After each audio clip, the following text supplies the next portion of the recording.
Oi,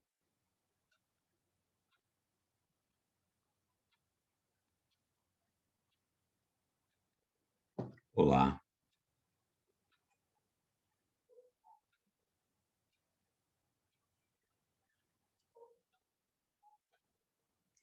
olá, e aí? Tudo bem?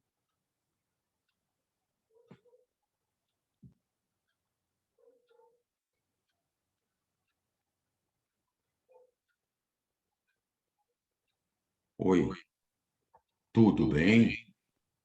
Olha aí.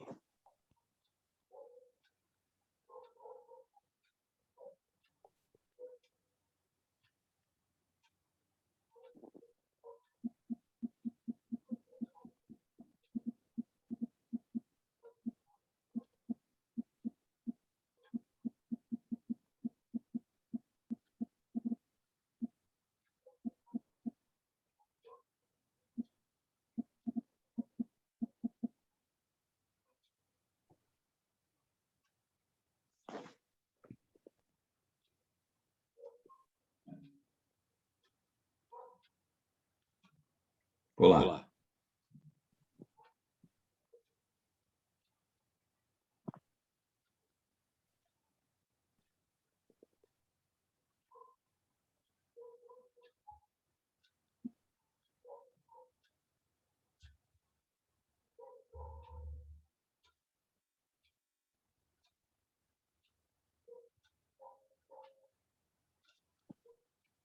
E aí, pessoal? Olá, tudo bem? Boa noite. I'm fine. Olha aí, Very well. as Very duas well. conexões funcionando aí, que maravilha, né? Tudo bem aqui? Eu aqui falando comigo mesmo. Nós já chegamos. Eu estava testando o link pelo celular para ver que o pessoal está tendo dificuldade, mas está indo tranquilo. Deixa eu sair.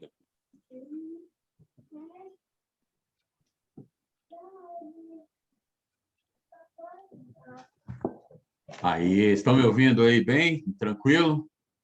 Maravilha, Graças a está Deus. chegando. Temos aí um ilustre companheiro aí, mais novo membro do discipular. Já bem-vindo, David. A paz do Senhor Jesus.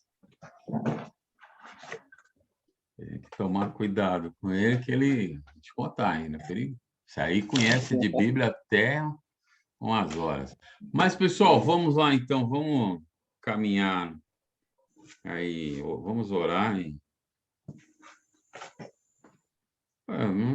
O ID da reunião, mas o ID tá lá, mano.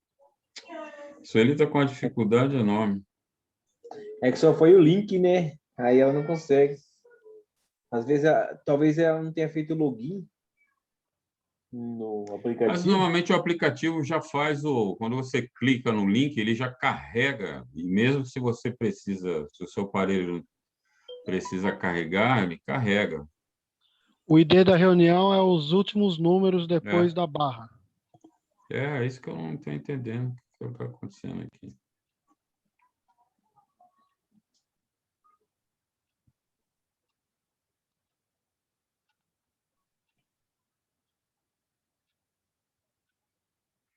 Bom, vamos lá, pessoal. Fica de olho aí, qualquer coisa dá uma força para ela, senão eu não consigo caminhar aqui. Vamos lá, então.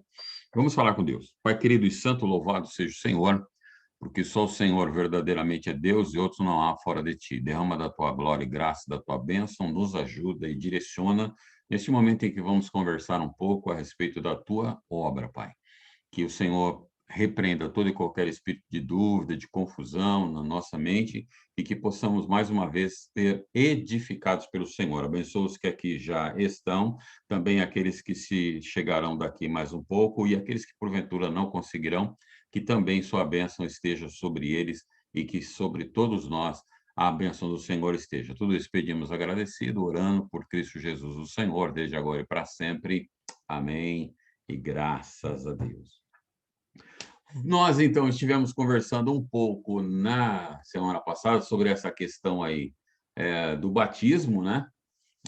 Pensamos um pouco, falamos um pouco sobre a questão, discutimos um pouco, né, procuramos pensar um pouco sobre a questão da prática, né, do ritual em si, se isso é algo que pode ou não mexer, se tem que ser daquela maneira lá, né, todo mundo reunido, congregado e etc. e tal. E entendo que foi bom a gente pensar um pouco, porque às vezes nós ficamos tão focados no ritual em si, no simbolismo, que esquecemos aquilo que ele representa, né? A importância vital é realmente o batismo em si, o que ele significa. Aquilo ali é uma representatividade do que já aconteceu na nossa vida, que a água já lavou o nosso coração, que já somos uma nova criatura, etc., etc. E ele é o cumprir o ritual na verdade, dar um testemunho para aqueles que estão de fora. Então, muitas vezes, nós ficamos tão aficionados que isso é de uma importância vital e isso não pode mexer de uma maneira nenhuma, e aí temos algumas dificuldades, como, por exemplo, agora, né? Agora a questão da pandemia aí, em que tem essa questão do distanciamento, cultos, trabalhos da igreja são feitos via online, e sendo via online, vai alcançar pessoas aí nos rincões do Brasil, né? E com isso, se essa mensagem alcançar, se essa mensagem tocar o coração de uma determinada pessoa, se a pessoa resolver querer saber como que ela faz para aceitar esse Cristo, o que ela precisa fazer, então, na verdade, nós estamos, se ficarmos atados, presos a determinadas práticas que são mais dogmas do que outra coisa, né? São da nossa praxis, quer dizer, a maneira como nós fazemos determinadas coisas, nós vamos inviabilizar, a nossa pregação fica inviabilizada, né? Vamos, de repente, tal pessoa se converte, a gente relega ela a ficar por conta própria, se virar por lá, porque achamos que se estamos longe não podemos cuidar, discipular, orientar, quando podemos fazer muito bem, como estamos fazendo aqui nessa noite, né? Então, foi mais ou menos por aí que nós falamos. Creio que vocês ficaram aí a semana toda queimando os miolos, só para variar. Teve aquelas discussões interessantes lá e as colocações no grupo, e é o que cada pessoa, então, pensa sobre a situação. Nesse sentido, nossa tradição pentecostal, né, ela manteve essa prática do batismo. Qual é? Essa prática aí de imersão, né? Que o batismo correto, entre aspas, é esta fórmula que nós fazemos, nós adotamos isso. Mas a pergunta que não quer calar é: se a pandemia, que já durou um ano, ela, de repente, durar mais um ano, ou for além desse ano, então, nós não vamos mais pregar o evangelho, não vamos dar continuidade ao nosso trabalho, as pessoas estarão automaticamente impossibilitadas de serem batizadas. E se, aí só para a gente pensar, né? Se essa única forma, imersão, é a única forma correta de se batizar, então a gente nunca vai pregar para ninguém num hospital que esteja moribundo. Também, se associarmos que a salvação está associada à somatória de crer em Jesus e for batizado, como é que vai fazer com esses que lá estão? A pessoa que está doente, a pessoa que está acamado e que, de repente, não terá oportunidade de se levantar dali, então, nunca, essas pessoas não terão oportunidade de ser salvas. Então, só para a gente, é que eu falei, é a questão de nós começarmos a pensar um pouco, ampliar um pouco a questão do raciocínio, para observar que determinadas práticas que nós cremos, aceitamos, né, e ensinamos, não, isso tem que ser desse jeito, não pode ser, como é que faz? Se determinada pessoa nós somos convidados para ir visitar alguém que está num estado terminal e ali pregarmos o evangelho, aquela pessoa aceitar, Então, se não houver tempo dela ser batizada, ela morreu lá, não adiantou nada. A gente pregou à toa, a pessoa creu à toa, e, no fim, ela foi para o inferno de boa. Né? O David está usando a mesma tática do Nilson. Ainda bem que eu já conheço a tática. Só para a gente pensar, né? Você vê como sem determinadas coisas fica inviabilizado, às vezes, fazer determinadas coisas. E tem vezes que fazemos umas coisas que nós, às vezes, mesmo não cremos direito naquilo. Então, para a gente pensar um pouquinho melhor aí. Opa, peraí, eu acho que é assim. Então, vamos lá. Por isso que estabelecemos nós, temos aquele pensamento sobre a questão de criança. A pentecostal da Bíblia entende que precisa haver uma compreensão, mesmo que seja uma compreensão mínima, mas haver uma compreensão daquilo que está se fazendo. Por isso, não somos adeptos ao batismo de crianças. Crianças, nós apresentamos. Aí, deixa eu aproveitar. Domingo na aula deu um pau. Um pau. E o David estava lá, então fica tranquilo aí se quiser dar uma contribuição, mas deu um pau. Vocês não têm noção. Deu um pau lascado. Porque, assim...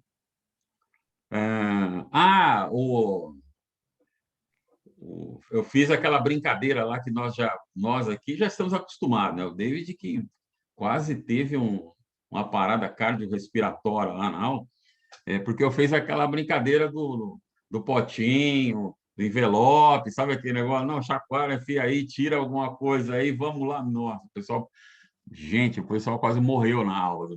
Ficaram desesperados, só dava câmera fechando, só dava foto aparecendo lá, e o camarada vazou. Falei, ó, se vazar da aula e deixar só a foto, eu vou escolher quem fez a foto. E se não responder, já dou uma falta. Aí, né, imagine, né? Nossa, só foi aquele geral, assim, coisa tremenda, né? O pessoal precisou, né, David, trocar umas cuecas, assim, porque foi um negócio meio emergencial. E aí, sabe onde o bicho pegou? Apresentamos ou consagramos? Falei, olha, a pessoa, você está lá, você tem uma congregação, você dirige uma congregação, e aí chega um casal, ô, pastor Leonardo, pastora Caiala, nós gostaríamos de consagrar o nosso filho. Pode ser de pastor, viu, pastor? E aí? Né, pastora Luísa? E aí? A gente fala, opa, é agora, vamos consagrar seu filho aí. Ou vamos apresentá-lo ao Senhor? Vamos apresentá-lo ao Senhor, porque se você vai consagrar, será de uso exclusivo do Senhor, né? Então... Aí, Denis, olha lá, viu? Vai ter uma longa caminhada pela frente aí a criança e... É vendo? O pessoal aqui é ligeiro. Aqui, nossa, eles já suaram bastante para chegar nesse ponto. Agora já estão ligeiros. Matrix. Aqui a gente só ensina, só tem Matrix. Você tá... Opa, aqui não. Então, mas aí, o que acontece? Então, vem um passo adiante. Se os pais trazem e nos solicitam isso, então, se os pais estão meio confusos, é nossa obrigação como líderes, então, esclarecê-los, falar, olha, não é dessa maneira, o ato, na verdade, é igual, só que o propósito é diferente, ou seja, o ato é o mesmo, mas só que nós não vamos consagrar, e sim apresentar. Consagrar, entendemos que é separar, seria se já deixar seu filho aí para servir ao Senhor e a vida dele seria dedicada plenamente a Deus. E não é o caso. Mas essa criança, amanhã, com os seus 12, 14, 16, na adolescência, pode chegar e falar assim, não, mas eu fui apresentado lá, eu não tenho... como é que se fala? Eu gostaria de me batizar. Maravilha! Se ela tem essa compreensão do que é crer nesse Senhor Jesus, devotar sua vida, Então, a partir desse momento, nós batizamos, mas entendemos que com essa idade, e até, né, a pessoa ter aí pelo menos os seus 18 anos, ela ainda é menor e não é responsável por si mesma. Se não me falha a memória, agora você está de cabeça, ela não é civilmente capaz. Não pode responder por si mesma. Bom, já concordou lá, porque é advogada, então cuidado que vocês falam, que você fala na frente do advogado compromete, hein? Então, tem essa dificuldade. Então, o que nós do lado de cá, ele adora mexer com ele. O que nós do lado de cá temos que fazer? Nós precisamos ver se quem é o pai, quem é a mãe, ou quem é o responsável, às vezes não tem o pai e a mãe, mas tem uma pessoa responsável por aquela criança, que é o que vocês veem, que normalmente eu faço aqui na igreja. Então, peraí, o responsável tem que dar o aval. Se o responsável não der o aval, então aí mesmo que a criança esteja ali, queira fazer, não vamos fazer, porque o responsável por você não concorda com a prática. E se fizermos, somos passíveis de mais tarde aí você sofrer um processo e ter dificuldade. Não é isso, David? Porque a criança não responde por si própria, e aí você bobeou. Por isso que, na verdade, cada vez o líder, o pastor, a pastora, o líder ali, ele tem que saber todas essas coisas para não ficar fazendo coisas que depois vão dar problema. E é o que muitas vezes os pastores chamados pentecostais, né, acabam entrando por essa dificuldade, por não prestar atenção a esse detalhe. Mas, ok, vamos caminhar mais um pouquinho aqui. Após o preenchimento, então, de todos os requisitos listados no RI, né, nosso regimento interno, será realizado o batismo. Assim, o batizado será incluso no rol de membros de sua congregação local, quer dizer, passa a fazer parte da igreja local, da membresia local, passando a observar e cumprir fielmente, vamos dizer que sim, né? Passando a observar e cumprir fielmente todas as exigências do regimento interno da nossa denominação. Digamos que sim, né? Porque, em realidade, acaba não fazendo isso. Então, aqui está para vocês compartilhar na tela do que o nosso regimento, aqueles que estão com a apostila lá, ela está lá embaixo no rodapé, né? No rodapé dela está essa a tela que eu estou compartilhando com vocês, seção 17, dos requisitos para ser membro, requisitos de membresia, né? O Iago não colocou completo lá, e eu peguei e agora que eu estou vendo aqui. Artigo 3º. São requisitos para admissão como membro da ICPB. Primeiro, pela fé confessar e crer que Jesus Cristo é o único Senhor e Salvador pessoal. Eu gosto de pensar uma coisa, nós temos um certo problema, inclusive, um dia desse a gente estava conversando, eu e o David, aqui, sobre essa questão interessante, aqui na área do livre-arbítrio. Normalmente, as pessoas não têm muita dificuldade, né? Parece uma questão até simples, mas as pessoas não têm dificuldade em confessar a Jesus como seu Salvador. Ela entende que é pecador, pecadora, né? Entende que sem essa graça de Deus, sem esse sangue carmesim, sem depositar fé nesse sacrifício remidor, resgatador de Jesus por ela, ela vai acabar. Ela tem uma vida eterna, mas vai morrer e vai passar essa vida eterna na perdição eterna, na verdade, né? No inferno. Então, não tem muita dificuldade em aceitá-lo como seu salvador pessoal. Eu entendo, e aí é meu ponto de vista particular, que tem muitos que têm dificuldade de confessá-lo como seu Senhor. Confessá-lo como seu Senhor, entender que ele é o Senhor da sua vida, é aquela concepção do ser escravo, aquilo que Paulo fala, sou escravo de Cristo, quer dizer, a minha vontade está debaixo da vontade do Senhor, a minha vontade foi submetida à vontade do Senhor. A vontade do Senhor é soberana sobre a minha vida. Só que conforme nós vamos andando e observando, e aí você para e lembra um pouco dos conhecidos, dos parentes, dos irmãos da igreja e tal, e você vai observando que a prática diária da vida de cada um, de alguns, perdão, não é de cada um, a vida de alguns não tem o senhorio de Cristo sobre a vida dele de forma nenhuma. Porque a ideia que Paulo fala, Paulo dá, quando ele fala sobre a questão de escravo, é aquilo que nós conhecemos, né? Anteriormente, aí, a questão da escravatura, que, infelizmente, ainda pontualmente ainda existe aqui, infelizmente, em alguns lugares, né? As pessoas escravizando as outras, né? Lucrando demais em cima de determinadas pessoas. É não ter vontade própria. A vontade é a vontade do Senhor, aquilo que ela diz, ela externiza, ela faz, não é o que ela quer, mas é o que o Senhor dela quer. Então, você vai vendo muitas vezes na prática diária de alguns que não tem, alguns às vezes nem se preocupa. Às vezes você pergunta e fica estarrecido com a resposta, quando a pessoa está fazendo determinadas coisas, e pergunta, não, mas amém, né? Mas você orou? Ah, e aí responde, para quê?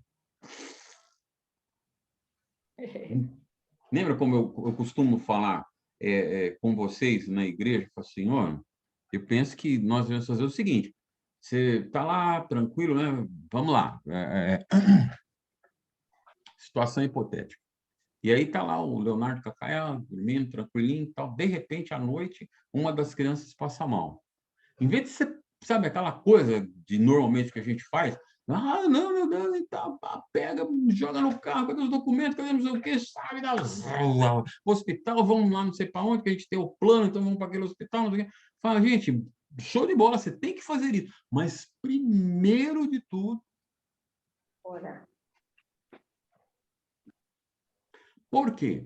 A gente pega e faz isso aí, no automático. Não pega enquanto o Leonardo corre lá tal, e vai, já põe o carro para fora, a Becaana já vem correndo com a criança, embrulhado por causa da friagem, porque vamos lá para o hospital, aí a gente vai nessa correria.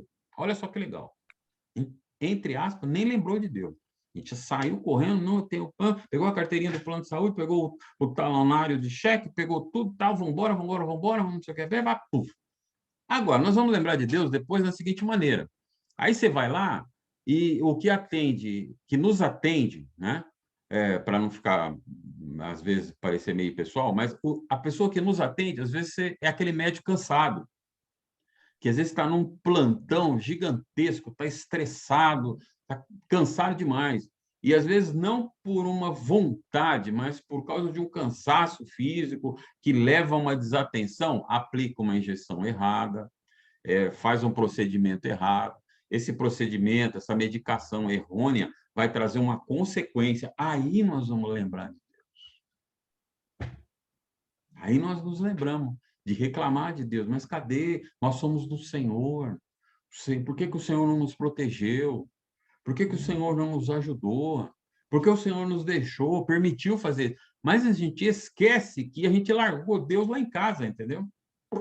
Entrou, saiu ventando e nem lembrou de falar, Deus, vamos conosco, nos dirige nessa caminhada, né? Nos ajuda, nos indica o lugar certo, nos leva para o lugar certo, nos livra de repente, passarmos pelas mãos de um mau médico. Quantas coisas estão acontecendo, você vê, a pessoa está lá atendendo, fez cirurgia, não sei o quê, blá, blá, blá, blá, e um belo dia descobre que nem médico um enganador, é uma enganadora que está lá. E, de repente, você, pumba, vai bem na mão dessa pessoa. Mas se lembrarmos de orar, com certeza, Deus vai dar livramento. Você chegou, Deus tira do caminho, põe para lá e etc e tal, e sei lá, ele vai ter um meio de fazer, mas vai nos guardar, mas normalmente nós não nos lembramos. Por quê? Esquecemos que ele é o Senhor. Ele é Senhor aqui, ele é Senhor ali, é Senhor acolá. Mas na grande parte da vida nós vamos fazendo, demonstrando que, na verdade, ele não está comandando em nada. A vida é minha e eu faço o que eu quiser. Você é meu salvador pessoal. É aquilo que eu estou falando. Aparentemente, dá a impressão que é a mesma coisa. Mas não, eu creio que ele me salvou. Mas não creio muito que ele é o meu Senhor, não. Ele é Senhor, mas não meu. Para vocês desenharem bem, David, eu tenho falado assim, quando um pastor chega numa igreja, ele tem de cara, o pastor, a pastora, ele tem dois desafios cruciais. Logo de cara, dois, cruciais. O primeiro é o seguinte, é aquelas pessoas que lá estão olharem para aquele homem, olhar para aquela mulher e dizer, esse homem, essa mulher, esse daqui é o pastor, é a pastora dessa igreja. Primeiro desafio, ser reconhecido como o mestre, o guia, o líder daquela congregação. O segundo, mais difícil, é vencer uma outra barreira. A pessoa virar e dizer assim, olha, o David, o Luiz, o meu pastor, a minha pastora é aquela pessoa ali. É o segundo desafio. Porque às vezes a pessoa até reconhece, não, o ministério mandou, é isso aí mesmo. Então, quem é o pastor? Ah, é o fulano lá, é a fulana lá. Quem é o pastor lá? Ah, o Bertano lá. E quem é o seu pastor? Porque quando eu reconheço que é aquela primeira pessoa que eu vou buscar o conselho, é aquela primeira pessoa que eu vou pedir para orar por mim, é aquela primeira pessoa que eu vou ter como guia e o meu orientador, a minha orientadora. Mas quando eu não venci, aquela pessoa não venceu o segundo desafio, que é se tornar o pastor pessoal, é aonde a pessoa vai pedir, ela congrega ali, mas aí ela vai pedir conselho não sei na onde, ela vai entregar o dízimo não sei na onde, ela vai dizer que a pregação daquele é melhor, que a pregação daquela é melhor. Nesse sentido, uma vez eu estava andando com um irmão e ele tinha um Uno. E aí estava andando, né? Íamos para um determinado lugar, aí passava não sei o que lá, puxa, olha esse carro é interessante. Uma hora eu comentava, outra hora ele comentava, puxa, esse carro é interessante, porque tem isso, olha que lá tem um câmbio automático, olha isso aqui não sei o que, isso aqui faz não sei quantos quilômetros, isso aqui não sei... E aí foi batendo papo um tempo. De repente ele deu uma que eu falei, puxa vida, que legal. Ele virou e falou, mas no final, sabe, pastor? O melhor carro é aquele que a gente tem. Que não adianta o do outro ser muito melhor, mas é dele, não é meu. O meu é esse aqui. Então, se o 2.0 é melhor, é uma beleza, mas eu tenho que me contentar com o meu, que é 1.0. Se o que tem ar-condicionado é maravilhoso, que bom, mas o meu não tem, eu tenho que me contentar. E essa é a verdade. Às vezes o seu pastor, sua pastora, às vezes até a pregação é pequenininha, às vezes o conselho é ruim, a dicção não é boa, mas quando eu respeito, quando eu entendo, eu falo, não, é esse aqui. Não adianta nada eu achar que a Luísa cozinha bem, mas eu prefiro ir comer lá na casa do Leonardo, porque a comida dele é melhor. Percebe? É não valorizar aquilo que está ali.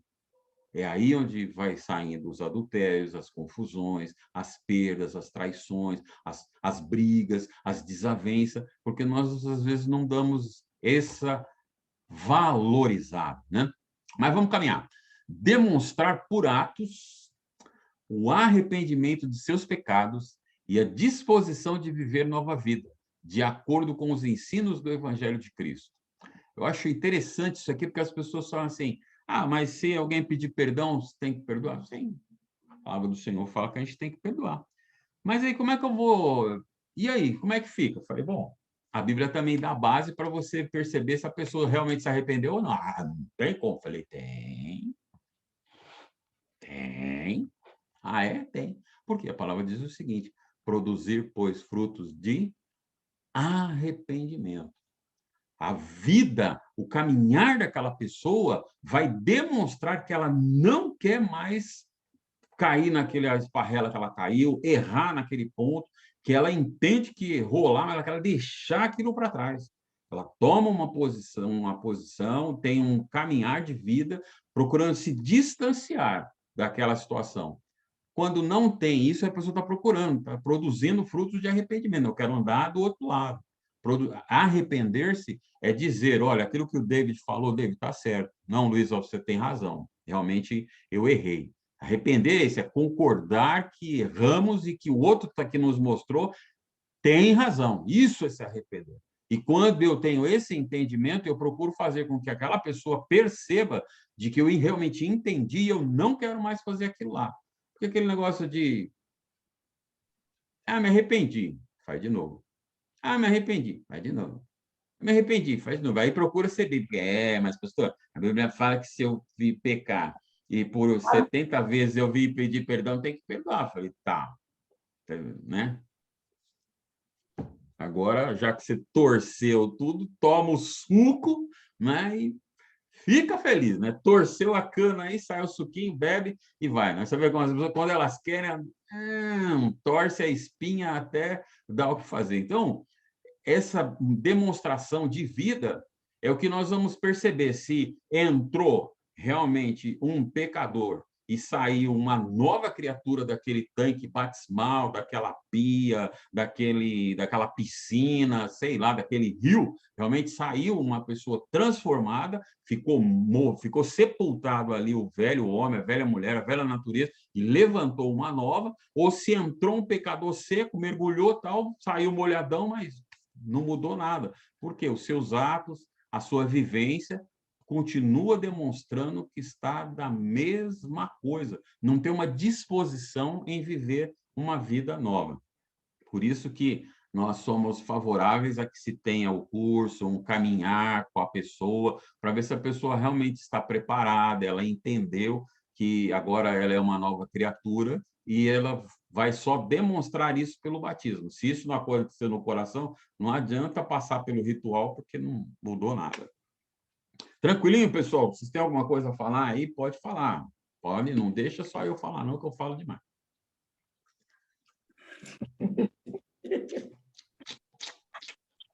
Mas só está ouvindo, né, mãe? Nós chegamos. Olha aí. Olha só quem está aí. Sueli, graças a Deus, Luiz entrou. Que maravilha. Então, que bom. Você passar. Conseguiu. Aleluia. A primeira vitória aí, já ultrapassou. Mas então, seguindo. Não é o ritual em si, ele é uma prática apenas. Não é aquela água lá da piscina, da bacia, água jogada na cabeça, aspergida na pessoa, que vai purificá-la. Lembram que quando Jesus lá, João, o Evangelho de João, capítulo 13, Jesus, então, pega a toalha, pega a bacia, né, vai lavar os pés, e quando ele chega em Pedro, ele fala, não, o senhor não vai lavar meu pé. Fala, não, Pedro, se eu não lavar os seus pés, você não tem parte comigo. Não, então, lava o corpo inteiro, já dá um banho. Não, não precisa. Aquele que já está lavado não precisa. Qual é essa lavagem? Paulo vai dizer lá na frente que nós somos limpos pela lavagem da água da palavra. É a palavra do Senhor que entra e que vai lavar o nosso coração. A sujeira não está no corpo, ela está no coração. É de lá que brota as coisas ruins, é de lá que brota os sentimentos ruins, é lá que brota os pensamentos ruins. Ele vem de lá, ele falou, e ele lá é só a palavra de Deus que pode entrar nesse lugar e purificá-lo, para dar-nos um novo coração, uma nova visão, um novo sentimento, uma posição diferenciada. O depois, como usando o nosso evangeliquez, o descer as águas do batismo, ou passar pelas águas do batismo, não importa muito o termo, é só mostrar ao mundo o que Deus já fez no meu coração. É como se dissesse assim, olha, isso que vocês estão vendo aqui no ritual já aconteceu comigo. Ou seja, a água entrou, a água da palavra entrou em minha vida, lavou o meu coração, e nesse lavar tirou meu coração de pedra, aquele coração duro, que era diferente, alienado, longe do Senhor, blasfemo. Eu não preciso de Deus, Deus não tem nada a ver com a minha vida. Se Deus der, maravilha, se também não der, não importa, porque eu tenho saúde, eu tenho trabalho, etc. Aquelas coisas todas lá que vocês sabem, cada um de nós tinha um apegado, mas que tínhamos esse coração blasfemo, longe, duro de Deus, né? Duro no sentido de que muitas vezes ele mandava alguém lá, né, na sua casa, para, poxa, Leonardo, você não quer ir no culto? Caia, olha, vai ter um trabalho lá com as irmãs hoje, você não quer ir? Isso é Deus indo lá, através daquela pessoa, aquele crente chato, de novo, velho, pessoa que fala que eu não estou, não quero saber disso.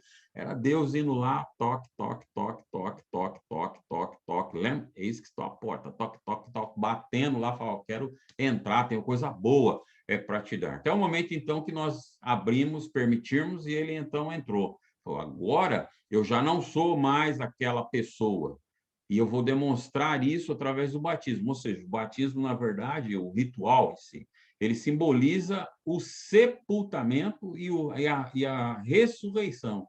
Então, entrou. Eu creio que a maior parte já viram, mas é assim, você vê, a pessoa emerge, mergulha nas águas, você vê que quando vai entrar, as águas se abrem e a pessoa mergulha, e as águas se fecham por sobre ela. Então, a ideia ali é o túmulo se abriu, o velho Luiz, a velha Sueli, o velho Nilson, a velha Luiz, o velho David foi sepultado ali e o túmulo foi fechado. Aquela velha pessoa, que a Bíblia fala de velha natureza, está lacrada, está morta, porque estáis mortos para o pecado.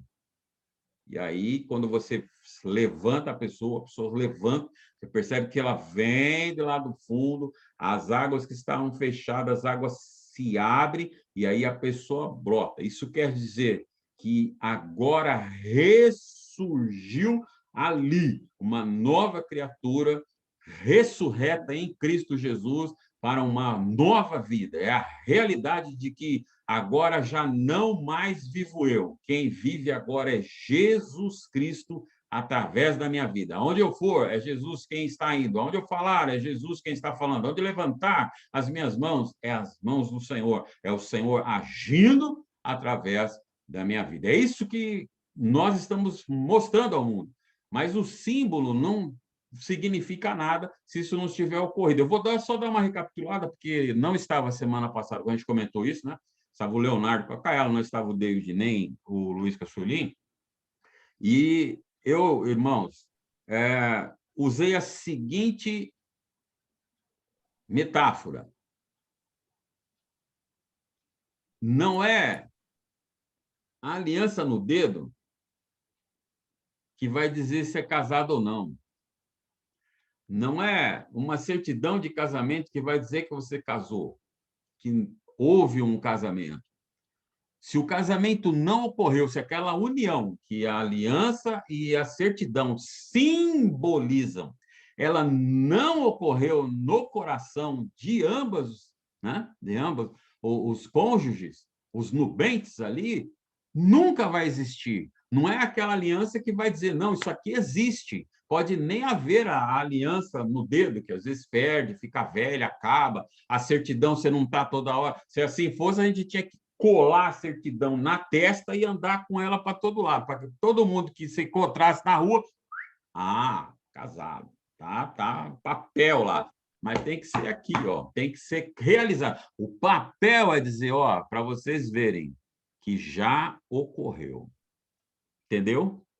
Pegou a visão?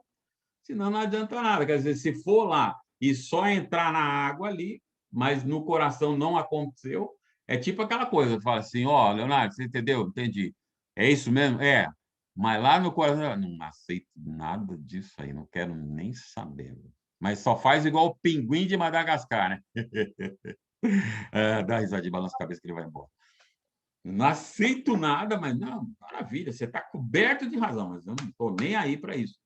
Então, é isso que é essa realidade. Precisa realmente ter lá. Quando tem no coração, aí é onde nós vamos embora, não importa o que ocorra, não importa o que aconteça, não importa que estejamos sofrendo, não importa que seja doendo, estamos ali servindo ao Senhor. É aquele, aonde me mandares, irei. Ele é Senhor da minha vida. Ainda, né? Então, sujeitar-se às normas estatutárias, que é o conhecimento de como a igreja pensa, de como a igreja age, a forma como a igreja pensa sobre as doutrinas bíblicas, né? Sobre a questão de salvação, sobre a questão de quem é Deus, de quem é o Espírito Santo, qual a ação do Espírito Santo na vida, qual o significado da palavra, a Bíblia, na nossa vida e etc. e tal. Comprometer-se a viver a mordomia cristã, contribuir voluntariamente com seus dízimos e suas ofertas. Ou seja, disse alguém que para Cristo sair daqui, disse que daqui, da nossa mente até o nosso coração, é uma distância de aproximadamente 20 centímetros. E do nosso coração até o nosso bolso também dá mais ou menos 20 centímetros. E para percorrer, Jesus percorrer essa primeira distância que deu entender, deu compreender com a minha inteligência que Ele é o Senhor, que Ele é o Salvador, que eu sou pecador, eu preciso desse Salvador. Isso sair daqui e chegar aqui no meu coração é rapidão. Jesus chegou no coração. Agora, para ele fazer a segunda parte, sair do coração, chegar no bolso, é uma distância que muitas vezes leva anos para ele chegar lá, entendeu? Ele não consegue chegar lá, nosso bolso não se converte nem a pau juvenal, eu gasto na pizza, eu gasto na lotérica, eu gasto por os amigos, eu gasto em jantar, mas eu não contribuo com a obra do Senhor, de jeito nenhum. Ficamos presos naquela coisa de que, não, existe, mas é por isso que eu disse que são os dois desafios primordiais. Entender que aquele e aquela é o pastor daquela igreja e que aquele e aquela é o pastor pessoal. Então, quando chega, eu reconheço que aquele e aquela que está lá é meu pastor pessoal, quando chega nessa questão, os outros podem falar, você está dando dinheiro para encher o bolso do pastor, você está dando dinheiro, o pastor está enriquecendo, você está dando dinheiro, o pastor está morando numa casa boa, você está dando dinheiro e o pastor está comprando carro novo, você está dando dinheiro, o pastor vai indo para a praia, ele viaja para os Estados Unidos. Cara, pode ser que seja o pastor da igreja B, C, D, F, G, H, I, J, K, L, M. Não é aqui, porque o meu pastor eu conheço, minha pastora eu conheço, eu estou lá. É alguém que muitas vezes tira do bolso para colocar na obra. E se nós estivéssemos dando dinheiro que a possibilitasse ficar rico, eu talvez até pensasse nisso, mas com o tanto de dinheiro que a gente dá, está perdido. Não vai ficar rico mais nunca. Você entende? Ou seja, nós deixamos que as pessoas, as ideias, outras coisas, entrem na nossa cabeça de tal maneira. É verdade. Mas espera aí, você não conhece aquele homem, aquela mulher que está lá dirigindo a igreja onde você vai? Você está vendo andar de carro novo? Às vezes as pessoas deixam entrar nisso e, às vezes, o pastor dele, a pastora dela, não tem nem carro. Não. Você sabe disso. Algumas igrejas, os dirigentes nem carro têm. Ou tem aquele carro que anda mais fora do que dentro, porque mais empurra, porque, assim, não, crente abençoado tem que estar na prova, né? Tem que viver pela fé, então anda mais empurrando do que dirigindo. E aí o outro vê, não, esses pastores ficam enriquecendo. Olha, pode ser o outro lá. Outro dia uma vez falaram isso para mim, eu falei, olha, rapaz, tem alguém me roubando. Pastor? Porque, puxa, se eu tenho carro importado, se eu tenho fazenda cheia de gado, se eu tenho avião particular, alguém está me roubando, porque eu nunca andei de avião, não tem avião nenhum. Deixa eu olhar aqui do lado de fora. Não tem. Deixa eu ver na garagem. Ó, não tem carro importado. Não tem conta bancária no exterior. Eu não sei, para mim o exterior é fora da minha casa. E lá não tem dinheiro nenhum. O mais longe do exterior que eu fui foi no quintal ali. Não tem, então, alguém está me roubando. É cínico, mas é para tentar ver se a pessoa abre o olho, enxerga, fala, ô, dá uma olhada.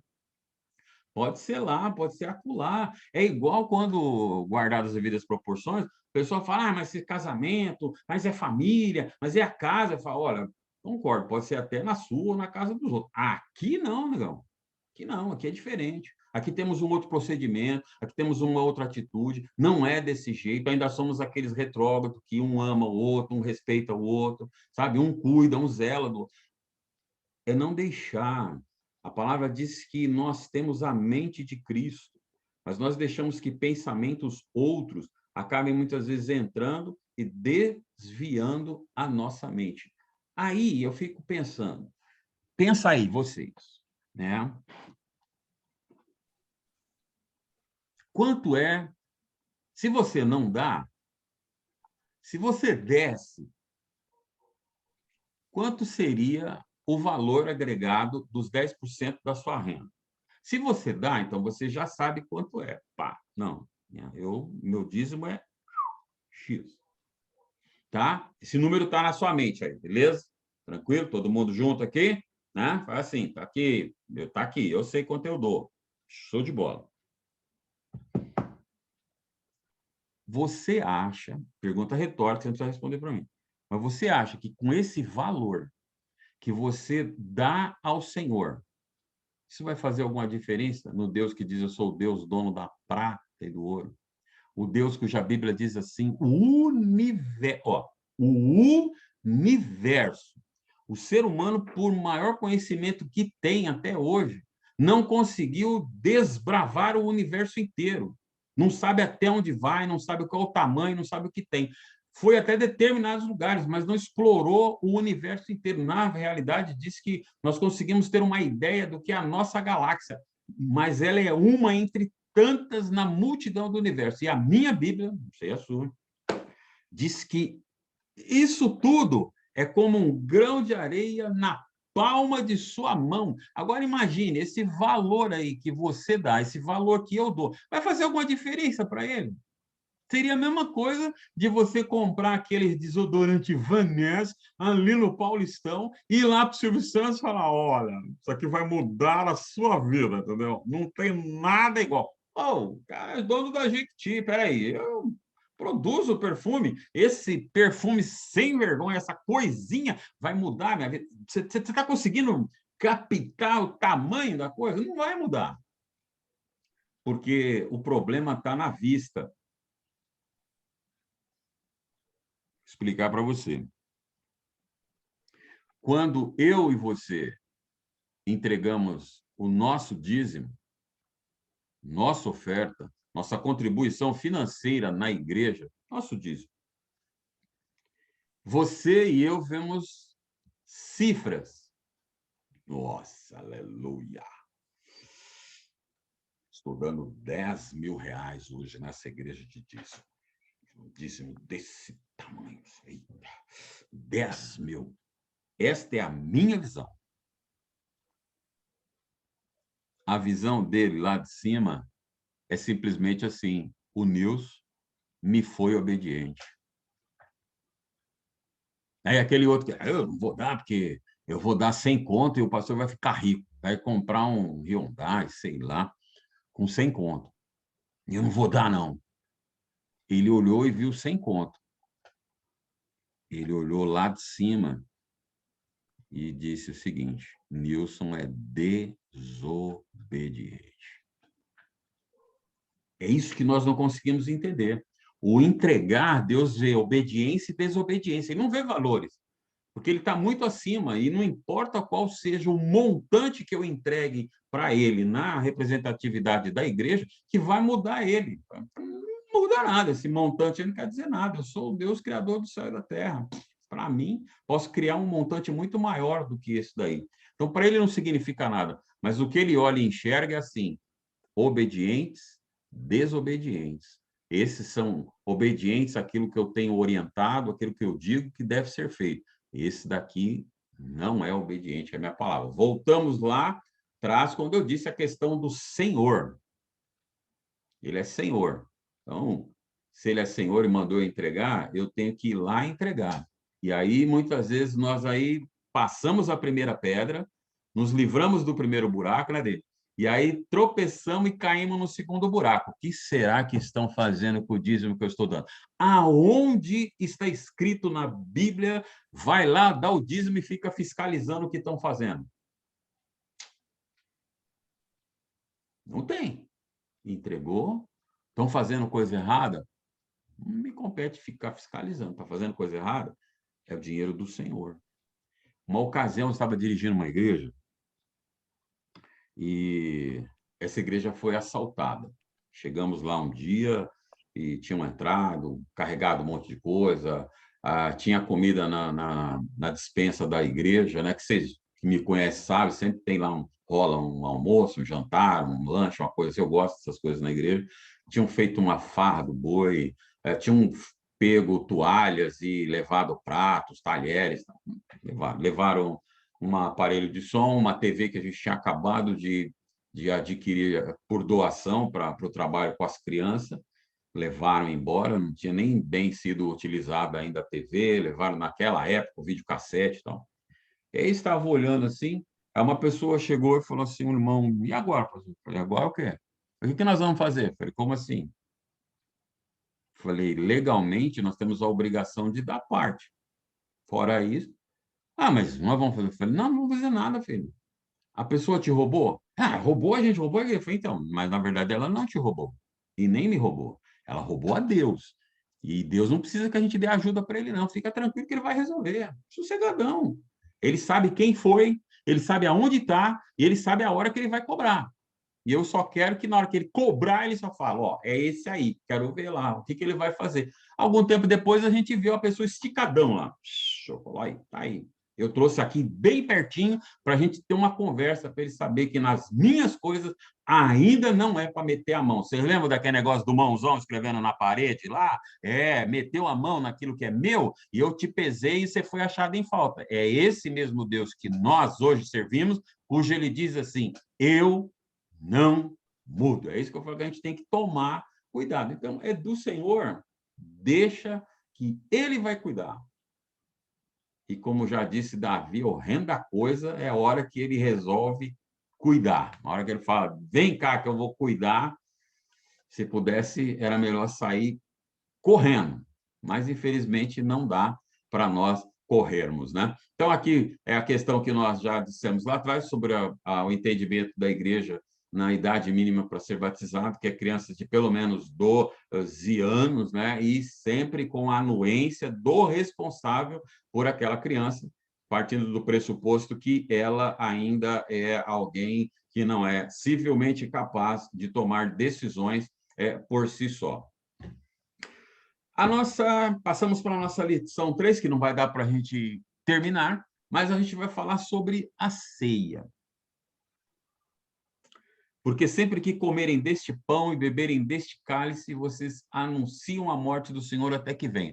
Aí eu vou compartilhar uma tela, David, você fica à vontade para corrigir, agregar, caso vocês ainda não saibam, né, Luiz, Sueli, Leonardo, Caialo, a Luísa já sabe, o David Carlos aí, se vocês não conhecem, esse é um judeu nato, da gema do ovo, né? Só que é messiânico. O que é messiânico, pastor? Não sei, alguém disse que judeu que crê em Jesus é messiânico, não sei bem o que quer dizer isso. Né? Eu não sei. Ele adora quando eu dou uma dessa. Eu falei assim, isso é terrível. Eu adoro me divertir. Bom, precisamos pensar que essa era a característica, né? Ó, você já sabe, qualquer coisa acrescenta, fala aí. Essa era a característica dentro da cultura judaica sobre a questão da mesa. Quando fala sobre o estar junto à mesa, do sentar-se à mesa, na verdade, a mesa é nesses naipes, era essa mesa baixinha. Por isso, quando fala reclinar, então, quando fizeram uma refeição um tanto quanto mais delongada, porque era um lugar de convívio social, de bate-papo, de conversa, como nós fazemos hoje, guardadas as devidas proporções. Só que aí o que acontecia? Quando eu ia falar sobre o reclinar-se, hoje, quando você está lá, sentadão, quer bater um papo, o que você faz, né? Você se acomoda melhor na cadeira, tal, fica à vontade. Ali, como você pode perceber, não tinha cadeira. Então, reclinar-se era tomar essa posição. A pessoa chegava e, literalmente, reclinava-se sobre a mesa, né? Bracinho. Hoje, aqui, né, David, você faz isso na casa de alguém, falta de educação, esse cotovelo aí na mesa, que coisa feia. Não te ensinaram, mas lembre-se que nós estamos dentro da cultura ocidental, né? Mas lá não. Ah, não. Então, o reclinar-se era você estar à vontade. Lembre-se que Jesus gostava muito dessas reuniões sociais, deste momento social. Porque é um momento em que, se você observar bem, é um momento que anuncia a graça de Deus. Ele veio para estar junto e estar na mesa é um momento, veja bem, vocês convidam qualquer um para sentar-se à mesa com vocês, para entrar nessa intimidade da sua casa. Você só leva alguém para estar à mesa com você que é um amigo seu, que é um conhecido seu, porque estar à mesa é estar na intimidade do seu lar, é conversar das coisas que te são íntimas, que é íntimo da pessoa, é compartilhar do seu lar. Você vê que, normalmente, quando franqueamos a entrada, né, o ingresso em nossa casa, geralmente a pessoa fica no máximo lá na sala. É uma coisa já, o estar na sala é uma coisa já o mais social, o sendo educado, hospedeiro, recebendo, mas estar na área da minha cozinha, da minha sala de jantar, de partilhar do meu prato, de saber o que eu tenho na minha despensa, isso são para os íntimos. Você não convida qualquer um para estar na sua cozinha, na sua mesa. Então, Jesus gostava disso porque isso anuncia graça. Tu estar junto com a pessoa, o estar à mesa traz essa demonstração. Por isso que vocês veem aqui, coloquei um texto lá, Lucas 7:36, mas nós temos uma infinidade de texto aí que sempre se vê as pessoas reclamando, né, de Jesus. Ah, Jesus é glutão, porque todo lugar que você passa, lá está Jesus enchendo o bucho na casa de alguém. A única coisa que ele sabia é ficar comendo. Então, reclamavam que ele era glutão, reclamavam que ele estava sempre junto lá com o publicano, com o fariseu, quer dizer, com pecadores. Lembram lá aquele jantar, o almoço, aquela reunião para uma alimentação na casa de Simão, lá em que ele disse: Jesus soubesse quem é essa mulher aí, não ia deixar, se ele fosse verdadeiramente profeta, não ia deixar nem ela tocar nele. E aí Jesus cutuca ele dentro da questão da cultura. Lembre-se, estradas, é época do Império Romano, então nós já temos estradas pavimentadas, mas ainda em algumas regiões lá areião, terrão. As sandálias eram aquelas sandálias abertas, né? Os mais simples, os mais pobres, era aquela simplesmente um couro mais grosso com algumas tiras para segurar. Então, protegia, quando muito, um pouco da sola do pé, mas o resto do pé todo escaravado, né? Tofe, pedrão, está sujeito a uma série de coisas. Então, nas caminhadas, se chegava todo sujo, empoeirado, cansado, afadigado, sol quente, poeira. E aí ele diz: olha, é da cultura. Chegou, receber bem, era apresentar água para a pessoa lavar ali os seus pés, ungir com óleo para refrescar, que era uma outra característica aí do azeite. Eu falei: então, você cheguei aqui, ô meu querido, você não me deu a água para lavar os pés, não me deu aquele ósculo, né, que é aquele beijo de sois bem-vindo, é um prazer enorme ter você aqui, não ungiu minha cabeça com óleo para refrescar do calorzão, né? Mas olha só a outra. Isso são as coisas que a gente consegue ver quando você vai procurando compreender um pouco melhor a questão cultural em que eles estão inseridos. Então, quando pensamos em ceia do Senhor, lembre-se que outra coisa é que durante o momento em que eles estão celebrando a Páscoa, que era aquela outra reunião de comerem juntos, lembrando-se da Peshá, né? É Peshá mesmo, senhor? Ou tá, dá para quebrar o galho no meu hebraico, né? Tá, vai, passa, engole, né? Um pouco de farinha, engole. Então, aquela passagem, livramento, libertação, Cristo vem também para esse negócio. Passar por ele é o ser livre dessa vida antiga, de pecado, arraigado ali na sujeira, na escravidão do vício do pecado, e entrar para essa nova vida, essa terra prometida, essa vida eterna com Deus. Então, essa comunhão é que tem a mesa. Por isso que nós precisamos ter isso em mente quando nos aproximamos da mesa no momento da ceia. É por isso que não deve ter essa divisão, a ceia. Vamos trocar aqui, porque eu vou comentar alguma coisa que já está ali na frente. A mesa era um meio, como eu disse, para anunciar a graça de Deus.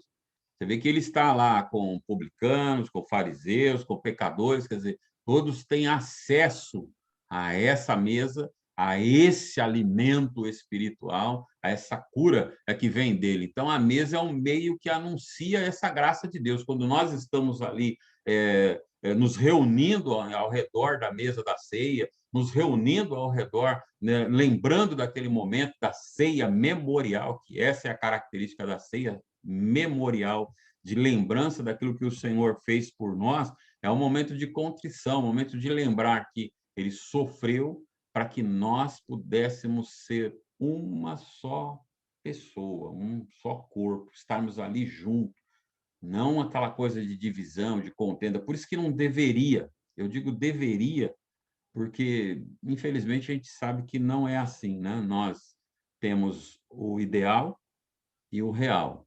E, infelizmente, estamos mais no real do que no ideal. E no ideal seria, se eu tenho algo contra o David, eu deixo a mesa lá, chamo o David de canto. Se eu tenho algo contra o Leonardo, chamo o Leonardo de canto. Falo, Leonardo, olha, eu tive esse pensamento contra você. Kaela, falei isso sobre a sua pessoa. David, me falaram isso, eu fiquei chateado contigo, mas eu quero me aproximar dessa mesa e que isso seja momento de comunhão. Comunhão, não é comer o irmão, entendeu? Deu para pegar? Comunhão, coinonia, tá junto, e não comer o irmão. Então, não, mas esse seria o ideal. O real é que eu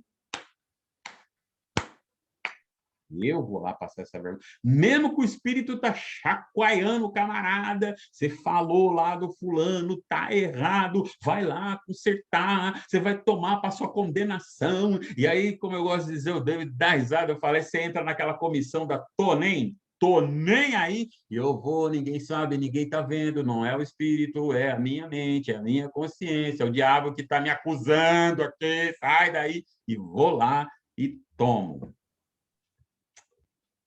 Não deveria, mas eu não me preocupo com isso. Então, na verdade, o ritual, é isso que eu estou falando, o ritual para essa pessoa, nesse momento, não significou nada, não teve valia, porque o símbolo não caracterizou aquilo que ele representa, você entendeu? Ela representa a graça de Deus, ela representa a comunhão de Deus, mas eu não estou em comunhão.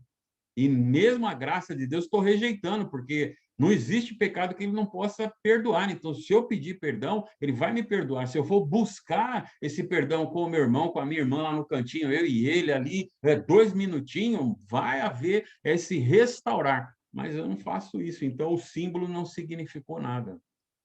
Não foi o cálice que purifica e nem o pão da nova união, de maneira nenhuma. Ele ainda, os textos, depois vocês podem estar aí, dá para anotar, se quiser para depois dar uma olhada, né? Ainda é o sinal escatológico de caminho. Ele veio para nos apontar um caminho que nos leva para o céu. E nós estamos e devemos permanecer neste caminho. Durante a caminhada, até o momento do meu corpo ser entregue ao pó e meu espírito voltar ao Senhor, eu estou no diuturnamente nessa luta de não me deixar desviar, não me deixar se afastar, não permitir, porque existem muitas coisas, às vezes, que nós não entendemos. Por exemplo, deixa eu ilustrar da seguinte maneira.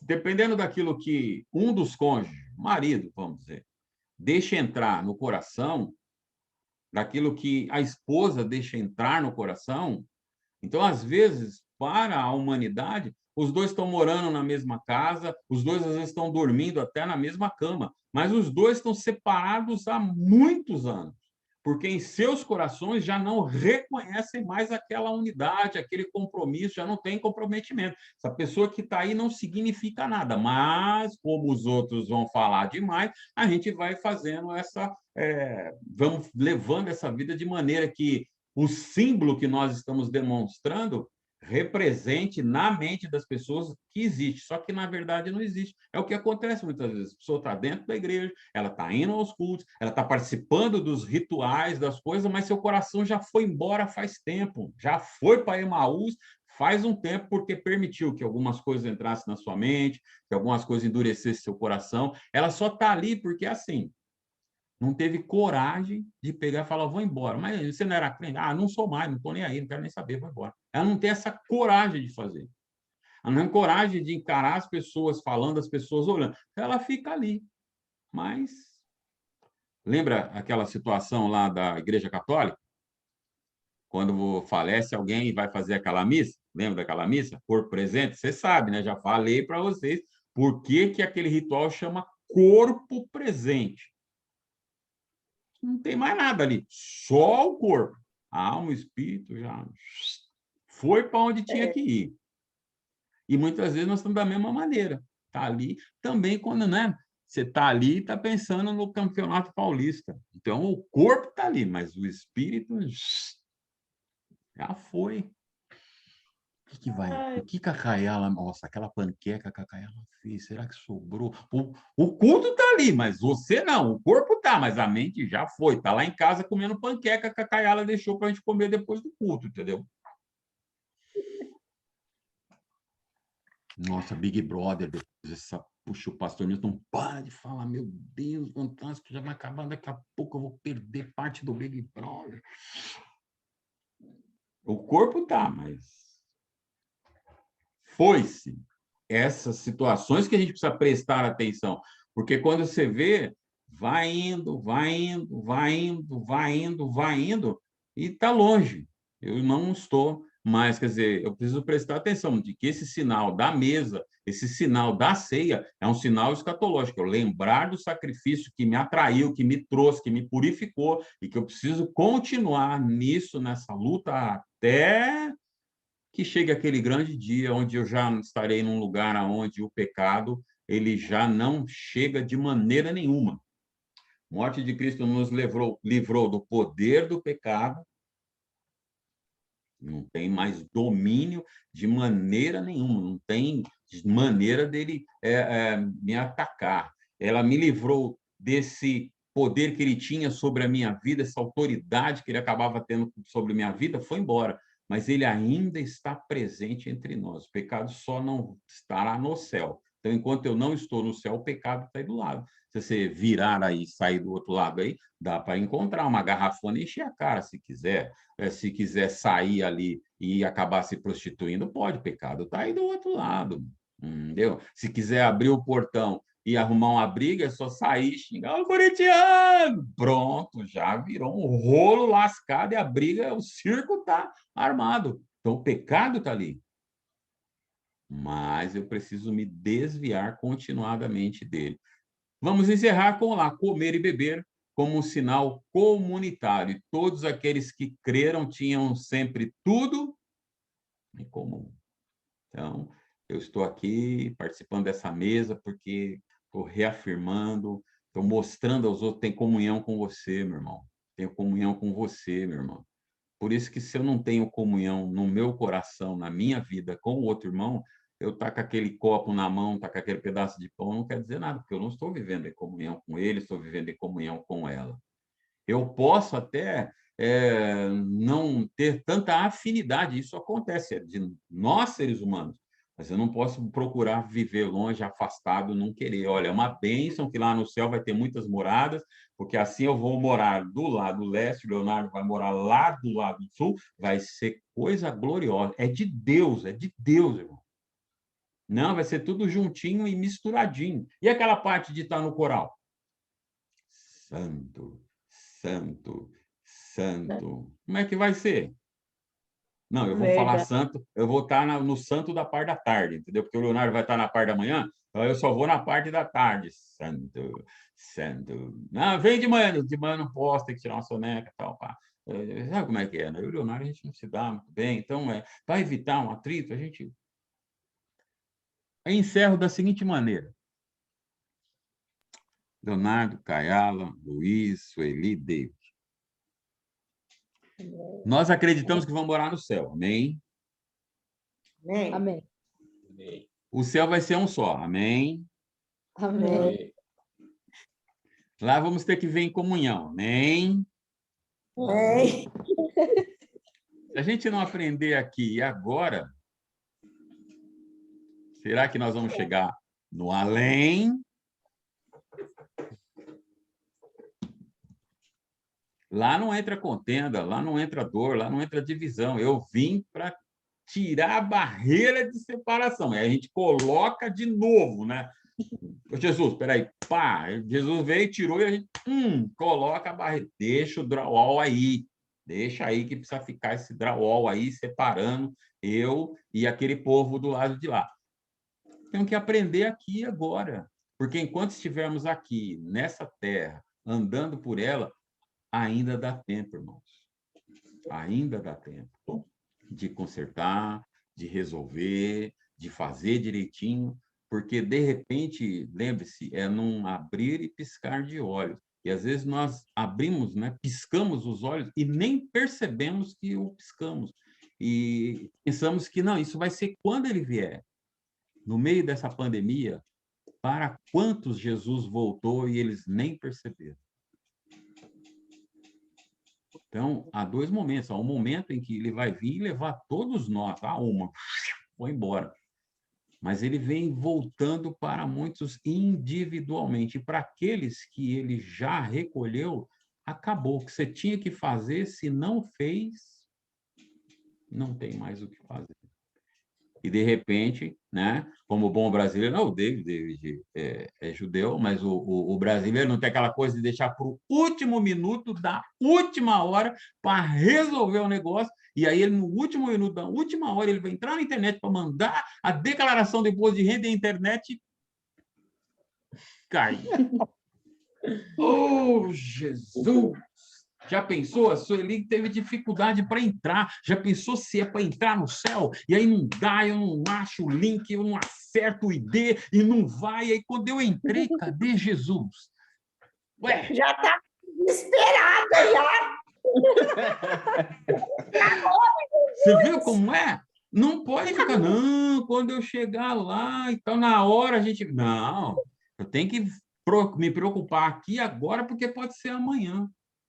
Verdade. Um dia desses, estava falando com uma amiga, né? E ela falando que estava muito triste, porque assim, ela falou, ó, de um lado eu estou triste porque meu marido morreu, do outro eu estou muito feliz porque Deus atendeu a oração dele. Ele sempre orou pedindo a Deus, Senhor, que o Senhor me leve enquanto estiver dormindo. Quero ir tranquilo para os braços do Senhor. E, querida, essa noite ele foi dormir e não acordou mais. Foi meu professor e tudo, a gente tinha um laço de amizade. Então, você vai contar que você vai fechar os olhos para tirar uma soneca, dormir, e amanhã seus olhos não vão abrir? Quer dizer, abrir vai, né? O problema é o que você vai ver, né? Porque, de todo jeito, você vai tomar um susto, tenho certeza disso. Se abrir, você vê Jesus, fala, opa, o que aconteceu? Já? Ué, já estamos aqui? Ele já. É eu e você agora, meu filho. Ó, peraí, vamos fazer um checklist, né? Ah, delícia. Ou vai acordar. Tá, quem é tu? Ah, você tá aqui comigo, velho. É nós dois agora. Trouxe o cenoura e bronze, tá, né? Aqui é calorzinho, é quente, né? Tá aí com cenoura e bronze e tal. Se prepara que o bicho vai pegar. Alguns, sei lá onde vai, né, David? Isso é tão ruim que é capaz do diabo falar, ó, concorrência aqui eu não quero. Vai para lá, para onde? Vai para os quintos, vai mais para baixo ainda, sabe? Para a gente descontrair, que estejamos sempre prontos. Para a semana que vem, lê o texto. A gente vai brincar um pouco com 1 Coríntios 11. Procura ler o texto pensando sobre a característica da cidade, porque também tem um pouco sobre essa questão, né, quando Paulo vai falar ali. Os teólogos, os exegetas, os estudiosos, os cabeça gorda, que conhecem demais de Bíblia, dizem que esta era a pior cidade, realmente ela era muito ruim, foi um trabalho muito difícil para Paulo, mas nós hoje, né, se estiver errado, o David pode até dar aquele... Né, para nós hoje isso foi ótimo, porque a dureza do trabalho nessa cidade difícil fez com que nós tivéssemos ensinamentos tremendos de muita coisa que nós podemos evitar de fazer errado, porque Paulo já ensinou lá em Corinto. Então, ali no capítulo 11, que é onde nós lemos direto lá sobre a questão da ceia, como fazer, toda a ceia, todo mundo sempre lê, dá uma lida, tá? A partir de hoje até terça-feira que vem, dá uma lida em 1 Coríntios, nosso próximo encontro vai ser no dia 20, próxima terça, dia 20/4. Dá uma lida em 1 Coríntios, capítulo 11, se quiser compartilhar no grupo, isso aqui, aquilo lá, podemos fazer um fórum e discutindo aí.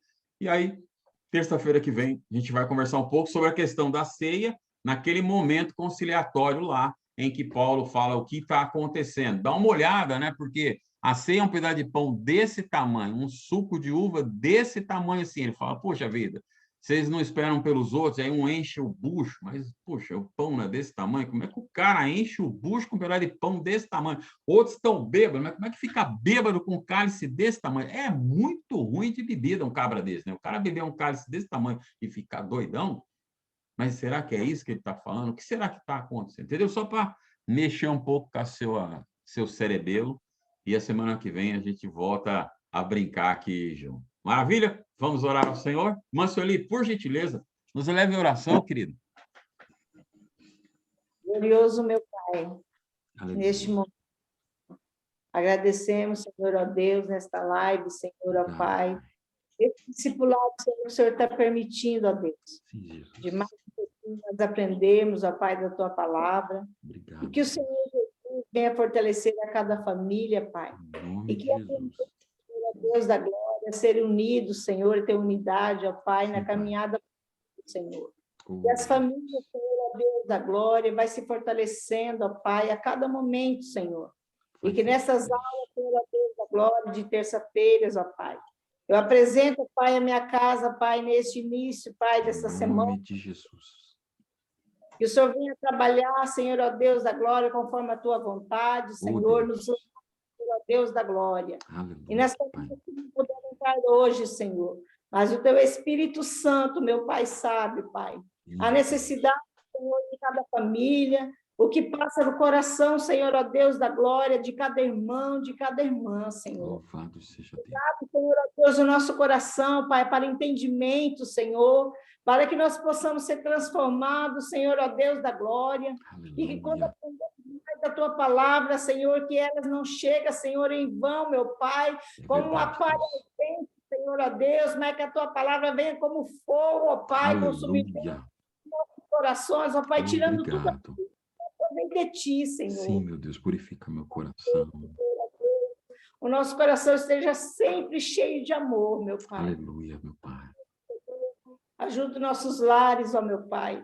Oh, Ajuda Deus, cada faz isso. família, Senhor, a perseverar, ó Pai, na Tua palavra. A perseverar, Senhor, na fé que está dentro de cada um, Senhor, ó Deus. Oh, meu E Deus, que obrigado. possamos cada vez mais, Senhor, nesses momentos difíceis, Senhor, até o Pai amado espírito de caridade, até amor no Pai. nosso coração, para que nós possamos olhar um para o outro, Senhor, e compreender, meu Pai, Oh, e não Deus. ter ódio de julgamento, Senhor, Oh, que só a Tua Senhor, palavra aleluia. nos transforma para o bem, ó Pai, para que nós, quando chegamos à nossa hora, Senhor, ó Deus, agora nós olhamos para Ti, Senhor, Oh, Jesus, e olhar, faz Senhor, nos isso. Teus olhos como fogo, meu Pai, Oh, e nós aleluia.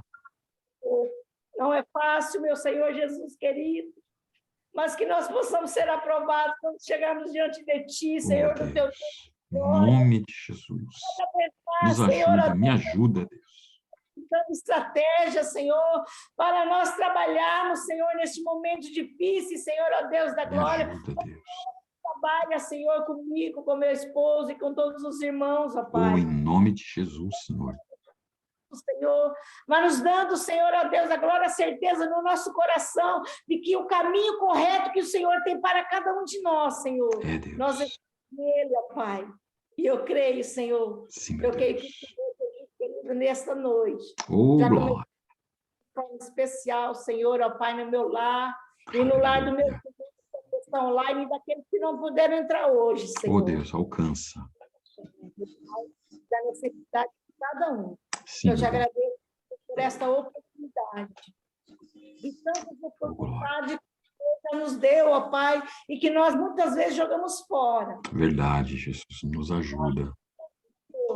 Terá força, Senhor, de cada oportunidade que o Senhor nos der. Nós terá força, Senhor, de concluir, meu Pai, Oh, Porque nós- aleluia. para propagar, para levar a Tua palavra em nome de Oh, Jesus. meu Deus. Amém. Glórias a Deus. Obrigado, irmã Sueli. Obrigado, irmãos e irmãs. Deus abençoe grandemente os queridões de Deus. E até Amém. semana que vem, em nome do Senhor Jesus. Depois a gente vai jogar no grupo, tá gravando aí, mais tarde vai jogar no grupo. Aquilo aí que eu não estou sabendo direito, né, amor? Como é que é? Tem uma apostila aí. Ah, tem, ó, o seu Leonardo Passa ali, lá. ó. Seu Leonardo. Não, não, não. É, tá lá com Tá com o Leonardo lá na papelaria e vê com eles lá. Ele sabe o que fazer. Tá bom? Deus abençoe grandemente cada um de vocês. Boa semana, até quinta-feira, no nosso culto. Fique com Deus. Deus abençoe. Obrigado, Dê. Deus abençoe. Fique com Deus.